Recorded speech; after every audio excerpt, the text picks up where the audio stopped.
John D. Rockefeller, Andrew Carnegie, J.P. Morgan.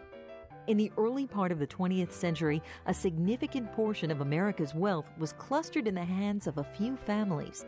A small group of well-heeled individuals determined which institutions would thrive and what causes would be important to our nation. Their generous gifts helped shape communities throughout the United States. These were the faces of philanthropy then. These are the faces of philanthropy today. Wherever you are in your life, you have something to give that will enrich your community. If you save a penny, eventually you get extra ones and it makes $1. They always say the quality of life is good. Hey, healthcare is good, educational opportunities and resources are good, cultural resources are good, recreation's good, and that is due to philanthropy. I get so much joy out of giving because it's making a difference in our community. I can't take it with me, so I'll give it back. These modern-day philanthropists come from all walks of life, but they share the same goal, making the Capital Region a better place. And they're doing it with the help of the Community Foundation.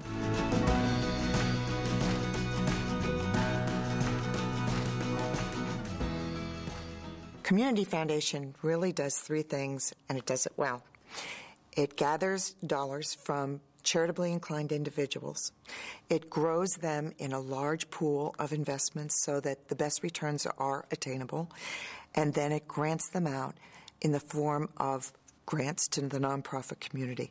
And it is also a way that the smaller investor, the smaller donor, can have a fund that will go on making grants virtually forever. How does a community foundation work? Let's back up a bit to one of America's first philanthropists, Benjamin Franklin. In the days before community foundations, this visionary founding father invested money and used the interest to fund important projects during his lifetime and after. Ben Franklin knew the world wouldn't always look like it did in 1776, so he left room for interpretation in his will. His open-minded yet structured approach to giving is the reason Franklin's money still funds scholarships, libraries, museums, and other projects today, more than 200 years later. But not all philanthropists have been as visionary as Franklin. In the early part of the 20th century, for example, many donors set up funds to fight yellow fever.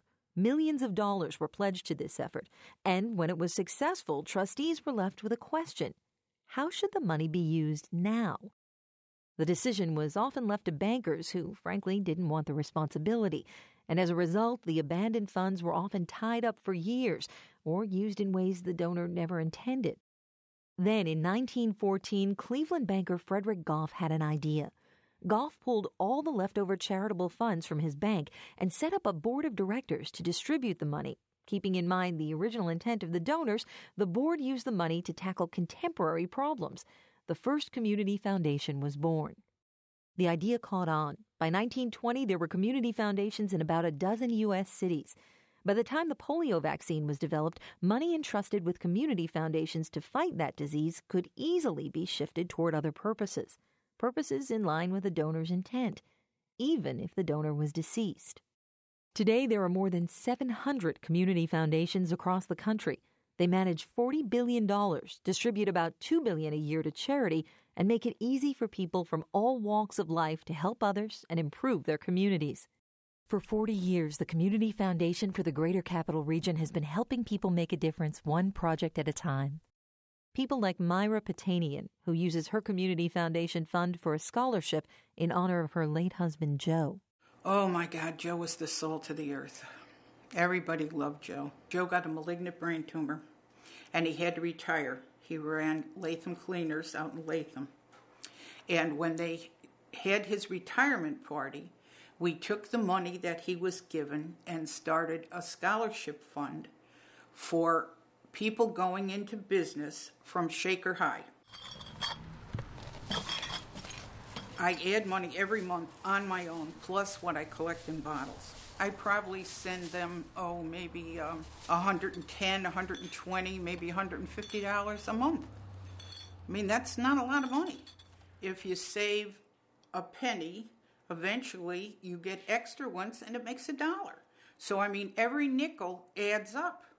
And a nickel is a nickel. With the help of the Community Foundation, Myra's nickels are helping send Shaker High School students to college, and they've also kept her husband's memory alive. But not everyone who goes to the Community Foundation starts out with a goal as specific as Myra's.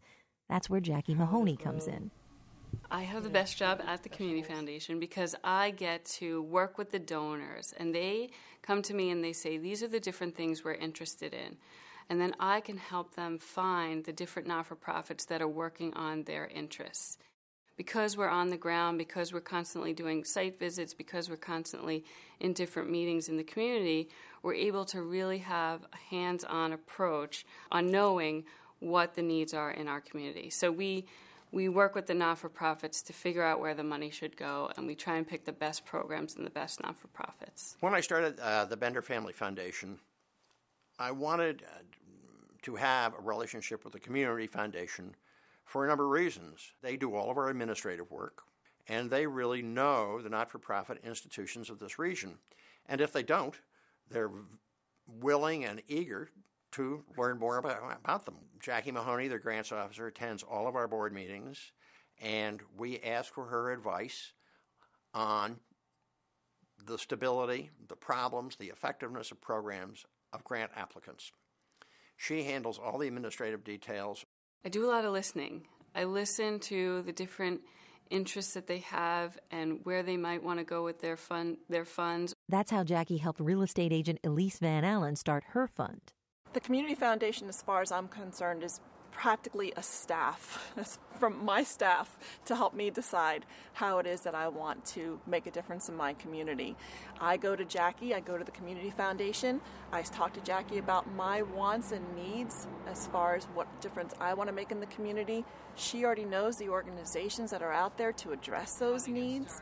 She helps me partner my funds with the organizations that are in need to make that difference. 3 years ago, at the age of 40, I turned 40 and also made a career change and became a real estate agent. And I thought, what greater time with a career change and a milestone birthday to actually decide to set up a fund at the Community Foundation. I'm simply making a contribution of 5% of my gross commission. So however many houses I sell, 5% goes into that fund. If the market's great and I do well and I work hard, more money goes into that fund. I would like to ultimately fund a after-school program to address the needs of youth, particularly in an urban environment. As we all know, there's a lot of challenges for our youth these days. As Elise's fund grows, it will help support youth programs throughout the capital region. Programs like 15 Love. 15 Love is an organization that looks to promote inner city tennis and also use tennis as a medium to communicate healthy living values and moral values to kids. For sure, even in my own life and some of the kids' lives here, you know, if it wasn't for 15 Love, they may be in a gang, they may be in drugs, they may be, you know, they some of them are in, you know, abusive family situations or just situations that can be unsavory in different ways. And 15 Love gives them an outlet, an escape, and also gives them some good friends, some positive values, and not only a coach, but a whole organization who believes in them and who will do anything to help them, you know, meet whatever goals they have. And if they don't have goals, we'll help them with that as well. Through the Community Foundation, donors in the Capital District have given out $28 million in funding to organizations like Albany Medical Center, the Schenectady Free Health Clinic, the Albany Institute of History and Art, Capitol Repertory Theater, Parsons Child and Family Center, and the Northeast Regional Food Bank. We basically have two goals. We work to alleviate hunger and at the same time to prevent the waste of good food. We serve about 1,000 different agencies throughout 23 counties of northeastern New York, actually the whole eastern part of the state. And each of those agencies are serving altogether about 40,000 people a week. The Community Foundation's purpose is to help funders find a way to direct their funds to the community in the most beneficial way possible. In a way, it's a little bit like the food bank because our job is to work with the donors, enable them to make their donations, and then get it out to the agencies we serve. They would never be able to directly send those donations to the agencies because they tend to be too big in volume, And they're not set up to do that. With a food bank, they can make one phone call and just get it done. And the same with a community foundation, is a donor can work with a community foundation and know that their funds are being handled professionally, they're being invested professionally, and they're being directed then to agencies that need the help and that fit the priorities of the donors. And the donors don't have to spend so much time trying to do that work. The community foundation does that for them. When my mother died, I'd inherited some money from her, and I was thinking about, well, what can I do with this? I always tell people that there's the money that you don't want. On one hand, here's a windfall. On the other hand, you're like, there's nothing I can think of to buy.